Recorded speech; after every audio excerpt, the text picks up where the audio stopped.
Janie Richter saw a face staring at her from outside the bedroom window. A man peering in from a tiny patch of lawn. A simple shard of moonlight casting immobile features, a permanent sneer beneath cruel and searching eyes. People didn't look like that, not even in Los Angeles. The phone on the floor beside Janie's bed rang and startled her. Her foot caught the cradle and she went tumbling, kicking the receiver off with a ding as she fell face first against the glass, getting a good view of the lonely sidewalk and the empty cul-de-sac beyond it. Whoever had been there was gone now. A homeless drunk, she figured, as had been the case many times.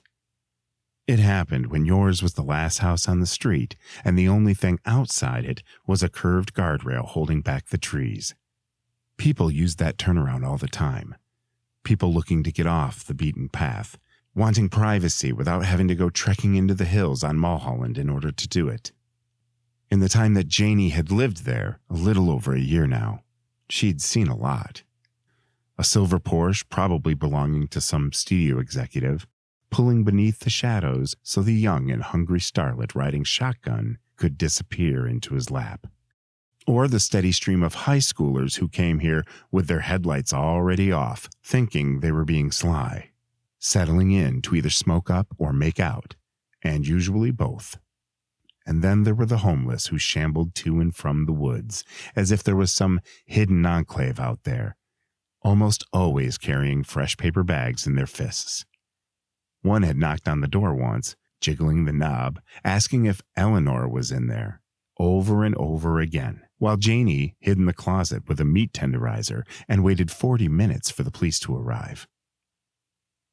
That's all it had been, right? Another drunk looking in, spotting the bedroom light from the street and getting curious? Getting a show? Janie realized. Thoughts interrupted by a full-body shiver that made her remember that she was standing against the window in a towel that barely covered her thighs, the air suddenly colder than ice. She drew the curtain and felt much better. An illusion, just some plastic flap dangling over a thin pane of glass. But out of sight, out of mind worked just fine most nights. And if she'd remembered earlier to pull it down, she wouldn't have seen that awful face at all. Wouldn't be on edge right now. Janie took the towel away from her body and draped it over the clinking cast iron radiator as she turned up the heat. On the floor, her big toe nudged the overturned phone receiver where a caller was asking, "Hello? Hello?" into the air.